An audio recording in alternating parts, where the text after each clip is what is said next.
My husband had an emotional affair with a colleague but wants to stay together and work on our marriage. I am unsure. I need some advice on what I should do.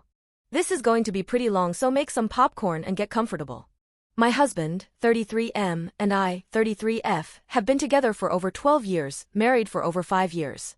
We have 2 children together. The older is 4 years old and our baby is 6 months old. My husband is American and I'm from Europe and we live in my home country. We did long distance for about 4 years before he moved here to be with me. My husband, Jason, started a new job last fall and was working really long hours. I spent most days just trying to manage the kids, the house, the dog, and our other animals. I was so overwhelmed dealing with all of that, plus I have a history of depression, so the postpartum journey was really something. The pregnancy itself was difficult because I had gestational diabetes that got pretty bad and I had Braxton Hicks contractions for the last 4 months of the pregnancy. So during this time Jason befriended a colleague, Beth. He started out being honest and telling me what they talked about, and he also told me things about her. I was never jealous or suspicious because he was so forthcoming about everything. She had gotten married just a few months before and had 2 small children like we do. A few months go by and I noticed that Jason started being weird with his phone. He took it everywhere, would never leave it out of his sight. He was also texting a lot more than normal and smiling at his phone. He and Beth were also having secret conversations where you could only read the messages once and then they would only say that it had been delivered. At this point alarm bells started going off and I asked Jason point blank if something was going on between him and Beth. He promised there was absolutely nothing going on and the messages were about work. Beth had a work phone and the company could supposedly access the messages, so they did it this way to not get her in trouble. She was also having some issues with her husband and Jason was trying to be there for her. The feeling that something was off just wouldn't go away.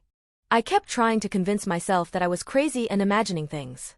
He was still weird about his phone, so I told him that I feel like I was going crazy and I need him to be honest. At this point he told me that a few days before Beth had confessed that she had a crush on him. He said he was upset because she was his friend and confidant and now he couldn't continue talking to her the same way. I was sort of relieved because I wasn't crazy. The following weekend Jason was going to his work Christmas party in the big city close to us.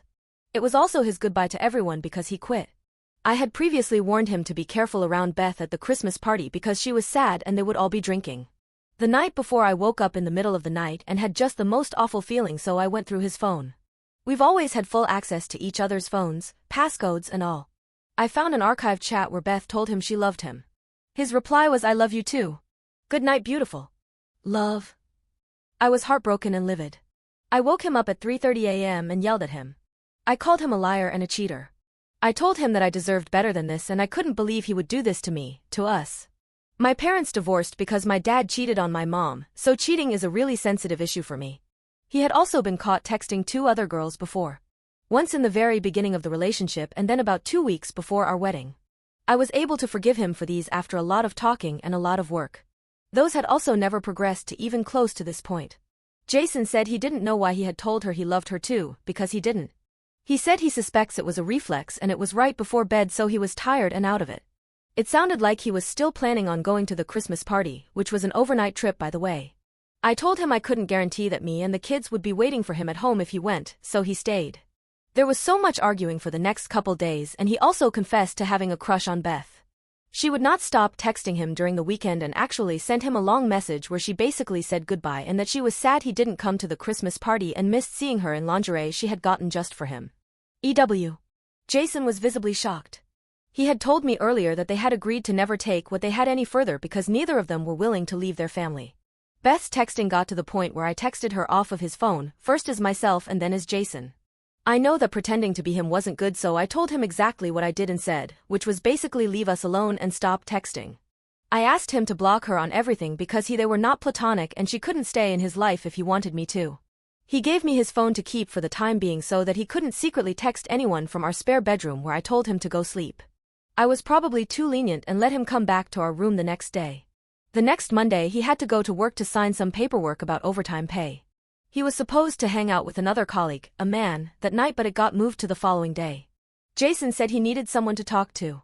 I was freaking out when he went but managed to calm down after talking to my mom. He kept texting me updates about what was going on and then when he was coming home. He again told me openly what they had talked about, so no worries there. However, the day after he took the dog for a walk and when he came back he got on his computer. He has an iPhone and a MacBook, so they're connected, and there was a weird notification that popped up. It got on his phone and found a deleted conversation between Jason and Beth. Apparently she had a second number that I didn't know about. The texts were about meeting up the day before. He said he changed his mind and came straight home instead. He had also texted her pretty much as soon as he could to tell her that it wasn't him texting her. I felt like he had stabbed me in the back. I don't expect him to always agree with me, but I do expect him to always have my back. But he didn't. I think this hurt more than finding out about his emotional affair. I gave him a few options. 1. Let's get an amicable divorce and he can go be with Beth and we'll split custody of the kids 50-50ths. 2. We stay married and work hard at it and he has to cut Beth out completely. No contact whatsoever. 3. If he chooses number 2 and I find out he lied and kept in contact with Beth, I would not only divorce him but also ask for full custody of the kids. He chose number 2 because he says he's still in love with me and wants us to stay as a family. We've started going to couples counseling because we have a hard time communicating. We always end up getting defensive and it devolves into an argument. He also ended up locking me out of his phone by changing the passcode. He said that he felt like he had no privacy and he didn't trust me to not go through private conversations like the one between him and his dad. Apparently one of our conversations was very similar to the conversation he had with his dad, so he thought I snooped through it, which I didn't. I feel like it's a bit backwards that he doesn't trust me after all of his lies. During our first counseling session I said I wasn't sure if I want us to be together or not. I love him. He's the love of my life, my best friend and the father of my kids. But he broke me. He broke my heart and my trust. He's apologized sincerely, but in the 2 months since I found out I haven't really seen any actions to support this. How can I be sure he won't do this to me again? I don't know how much of me would be left if I had to go through this again. And don't worry, I'm not talking about living myself. I have 2 kids that need me here. They keep me going. I'm wondering if what we had was enough to justify putting in months, maybe years worth of work in to get past this if he's just going to do it again? Do I stay and show my kids that some things are worth fighting for even though I'm unhappy and feel broken right now? Or do I show them that this is not okay in a relationship or marriage and get a divorce? Update. So it's been about a year since my original post. Sorry it's been so long, but there has been a lot to process and work through. I think most of you will be disappointed, but we are still married. Have I been able to forgive him? No. Do I trust him? Not really. I don't get an anxiety attack when he's not with me anymore, but fully trusting him? No way. I know if I wasn't in the thick of this I would give the same advice to leave and file for divorce, but we do have 2 kids together, now 5M and 1.5M, and our relationship isn't all bad. My husband has taken more responsibility with the kids. He started his own business and works mostly from home. He's happier being able to spend more time with all of us. I'm not so naive as to think something like this could never happen again. I sometimes also think there could be someone else out there who could love me unconditionally and not try to seek validation outside of our relationship during what was probably the lowest point of my life. I no longer have fantasies about growing old together and happily ever after or whatever, I just try to take it one day at a time. I managed to go quite a while without thinking about it, but especially in calm and quiet moments, like when I'm driving, I go over it in my head again and again. Things I wish I'd said and things I wish he'd done differently. Our communication skills still need a lot of work, but it's getting better. I'm also trying to set clearer personal boundaries.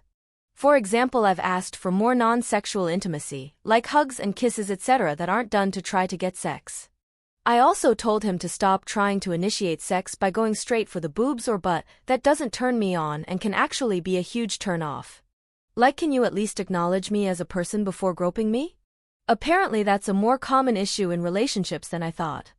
I've started taking better care of myself. I went abroad for a weekend by myself to see an artist I've followed for years but have never been able to see live. I also have another concert ticket bought for the spring. I don't feel any guilt about it either, which I used to when I did stuff for myself, like I was being selfish. I also started a new job that was a great step forward in my career, while he stayed home to be with our little one. Definitely still working towards a future together, but I guess I have more realistic, pessimistic goals now. Unless something dramatic happens, I think this will be the only update. Thanks everyone for your advice and support.